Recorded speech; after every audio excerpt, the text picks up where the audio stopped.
In this compilation, I got 10 tips and tricks for the new macOS 15 Sequoia.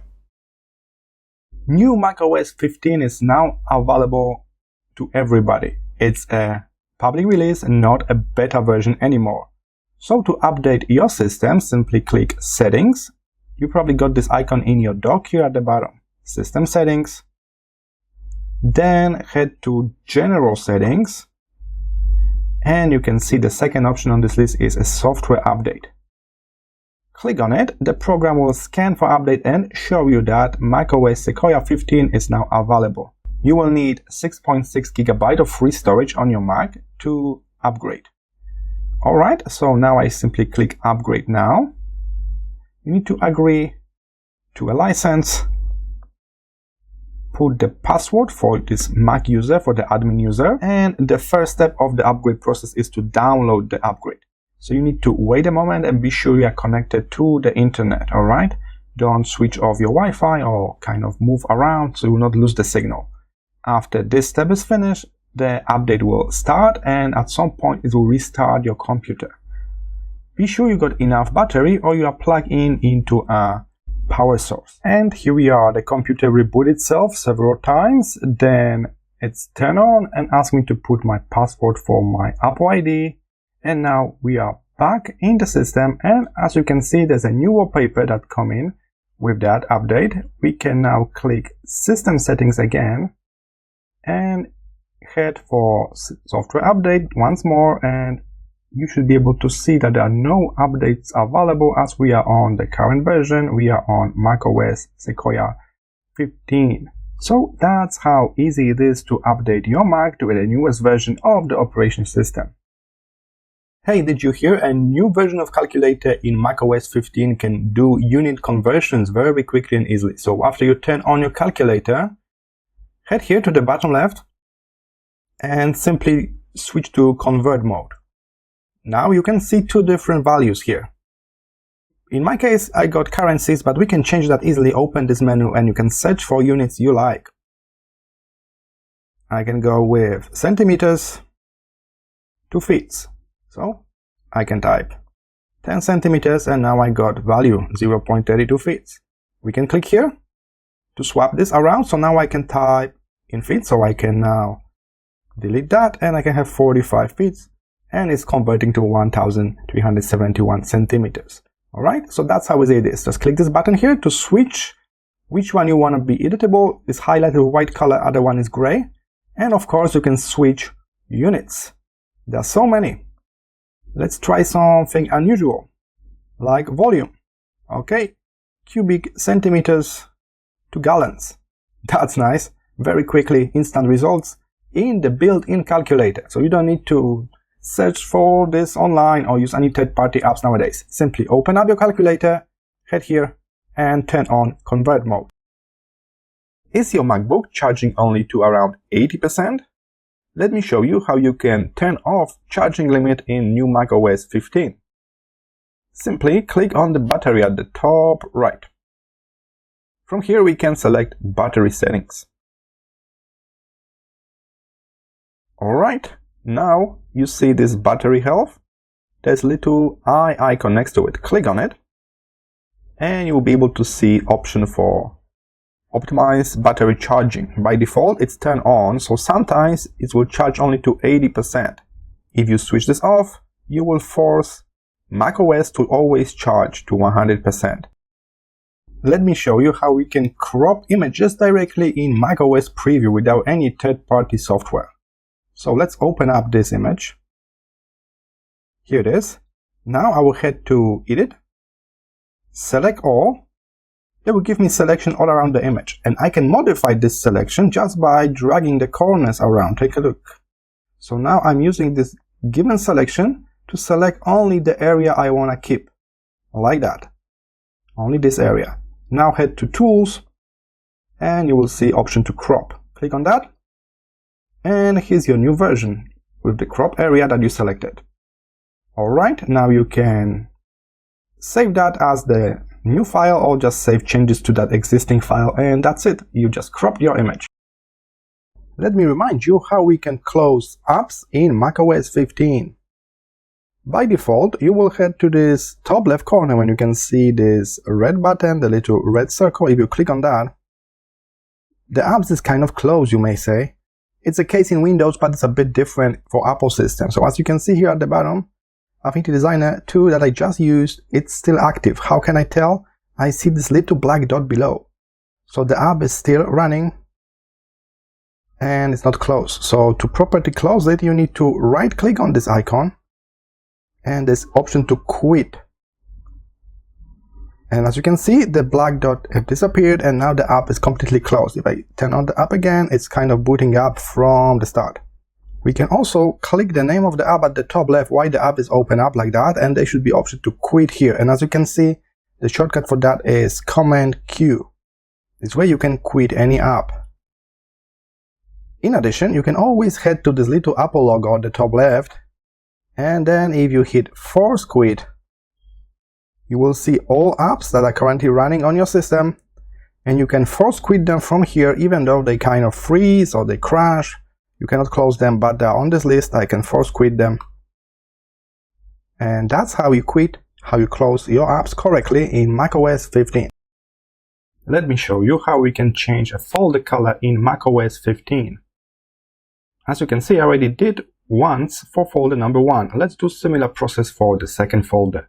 So first, right click on it, then click Get Info. And from here we can click on the folder icon at the top left. As you can see, it's highlighted.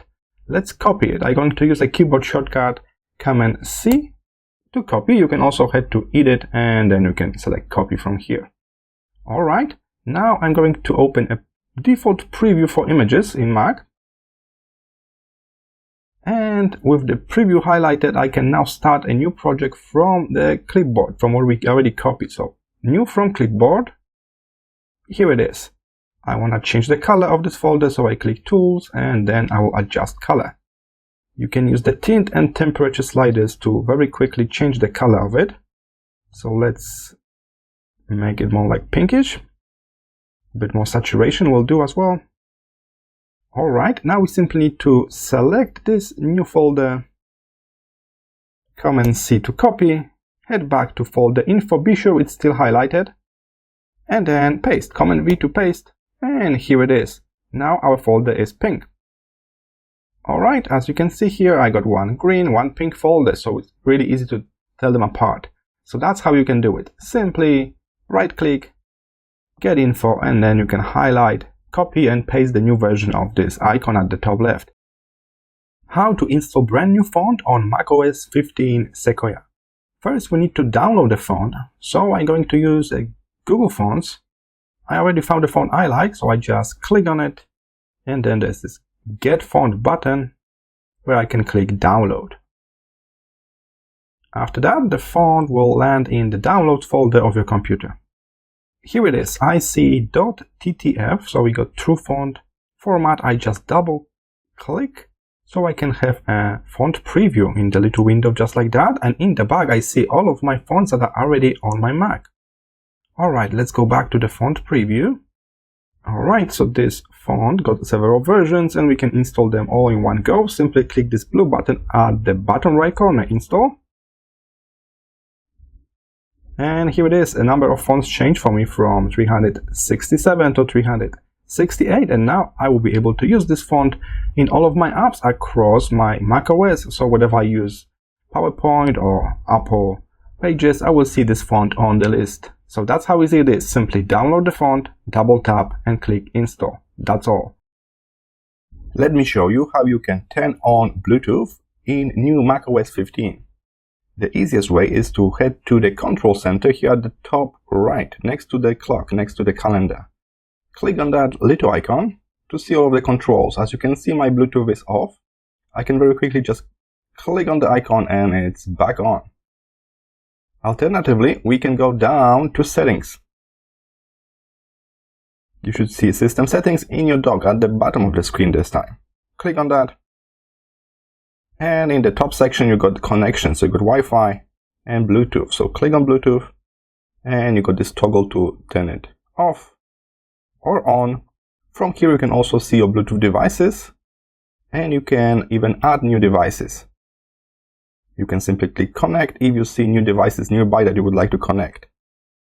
It's also recommended to simply disconnect single device and to switch off the whole Bluetooth if you want to just disconnect your headphones. Head here and you will be able to do that. You can click I and then you can forget this device to disconnect it. Keep in mind, if by some mistake you switch off your Bluetooth and you are on iMac without any like touchpad, trackpad, you cannot use mouse because you already switched off the Bluetooth, right?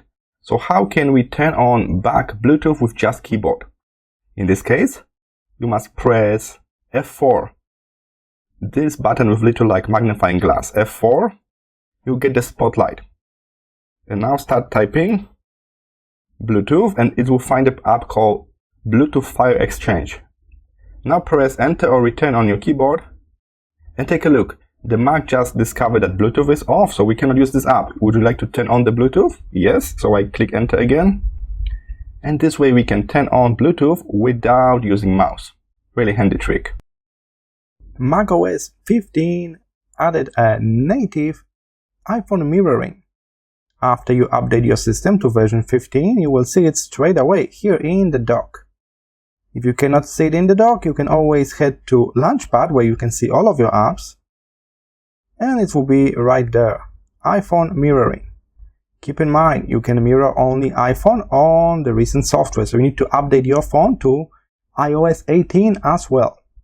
Alright, let's give it a go. So I click on iPhone mirroring, and now I need to confirm by clicking continue. I will have to unlock my phone. I just did that, and now I can see something is processing here. I got little loading wheel. Alright, do I want to allow notification from my phone? Let's allow that for now.